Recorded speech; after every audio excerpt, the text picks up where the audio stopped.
યોગીની એકાદશી વ્રત કથા. શ્રી કૃષ્ણ ધર્મરાજાને કહે છે, આ યોગીની એકાદશી સર્વ પાપોનો નાશ કરનારી અને સંસારમાં ડૂબેલાઓને તારનારી છે. યોગીની એકાદશીની કથા આ પ્રમાણે છે. અલકાપુરનો રાજા કુબેર ભગવાન શંકરનો પરમ ઉપાસક હતો. હેમમાલી નામનો તેનો સેવક પૂજાની સામગ્રી લાવી આપતો. આ સેવકની પત્ની વિશાલાક્ષી અતિ સ્વરૂપવાન હતી. તે આખો દિવસ તેની સાથે મોહપાશમાં મગ્ન રહેતો. એક દિવસ પૂજા માટે ફૂલ તથા ફળ ફળાદી વગેરે કુબેરના મહેલે પહોંચાડી શક્યો નહીં. કુબેરે શિવ પૂજા કરવામાં મોડે સુધી રાહ જોઈ. કહેવાય છે કે કુબેરે તેને ક્રોધાવેશમાં શ્રાપ આપ્યો કે તારા શરીરે કોઢ નીકળશે અને તારી પત્નીનો વિયોગ થશે, તારું મૃત્યુલોકમાં પતન થશે. હેમમાલી માર્કંડેય મુનિને પ્રણામ કરીને શાપનું નિવારણ પૂછે છે. માર્કંડેય મુનિ આદેશ આપે છે કે જો તું યોગીની એકાદશીનું વ્રત કરીશ તો તારો કોઢ મટી જશે અને પત્નીના વિયોગનું દુઃખ પણ દૂર થશે. માર્કંડેય મુનિના આદેશ અનુસાર આ સેવકે યોગીની એકાદશીનું વિધિપૂર્વક વ્રત કર્યું.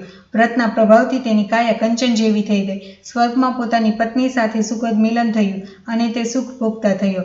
આ અનુપમ યોગીની એકાદશીનું વ્રત કરવાથી 88,000 બ્રાહ્મણોને ભોજન કરાવ્યાનું ફળ મળે છે. આ એકાદશી મહાપુણ્યદાયક અને પાપનાશીની ગણાય છે. મહાપાપ પ્રશમની મહાપુણ્ય ફલપ્રદા સૂચિ કૃષ્ણાકેદશી તે કથિત યોગીની રૂપ.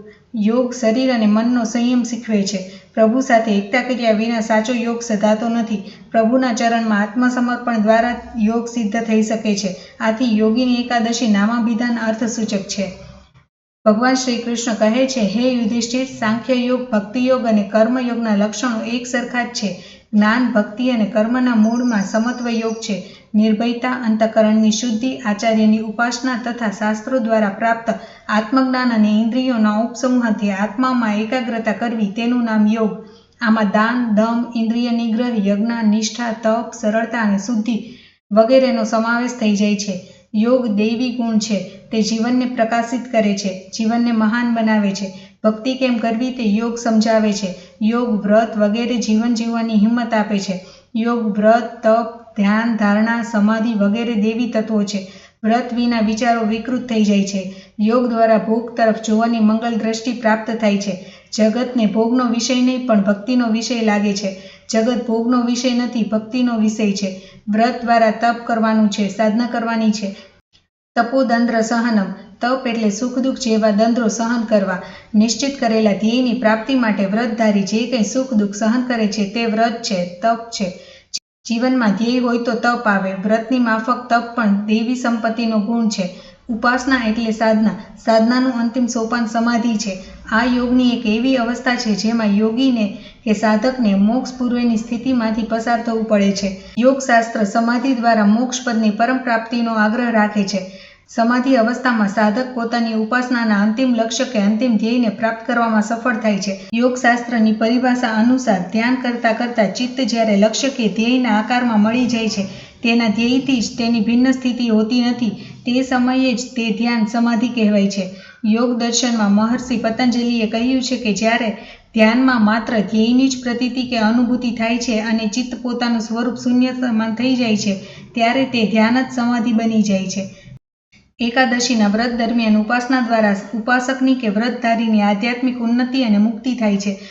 ઉપાસના દ્વારા ઉપાસકની સાંસારિક ઉન્નતિ પણ થઈ શકે છે. તેને રિદ્ધિ સિદ્ધિ, યશ, કીર્તિ વગેરે પ્રાપ્ત થાય છે. ઉપાસના અચેતન મનને જાગૃત કરવાની એક વૈજ્ઞાનિક વિધિ છે. ઈશ્વર સાથે પોતાના અંતરાત્માને જોડવાનું આ એક મહત્વપૂર્ણ સાધન છે. શ્રદ્ધા, ભક્તિ, ધ્યાન અને યોગ આ 4 મુક્તિના સાધન છે. આમાં ભક્તિ સૌથી શ્રેષ્ઠ છે. આત્મતત્વનું ચિંતન એ ભક્તિ છે. પોતાના સાચા સ્વરૂપનું મનન એ જ ભક્તિ છે. પોતાના સાચા સ્વરૂપની પરખ તરફ દોરી જાય એ ભક્તિ છે. શ્રદ્ધા એ ભક્તિનું પૂરક બળ છે, ધ્યાનનું પ્રેરક બળ છે. સાધના કે ઉપાસનાનું અંતિમ સોપાન સમાધિ છે. યોગ શરીર અને મનનો સંયમ શીખવે છે. પ્રભુ સાથે એકતા કર્યા વિના સાચો યોગ સધાતો નથી. પ્રભુના ચરણોમાં આત્મસમર્પણ દ્વારા તે યોગ સિદ્ધ થઈ શકે છે. આથી યોગીની એકાદશી નામાભિધાન અર્થસૂચક છે. જેઠ માસના કૃષ્ણ પક્ષની એકાદશીને યોગીની એકાદશી કહેવાય છે. આ વખતે યોગીની એકાદશી તારીખ 2/7/2024 રોજ આવી રહી છે. જય શ્રી કૃષ્ણ.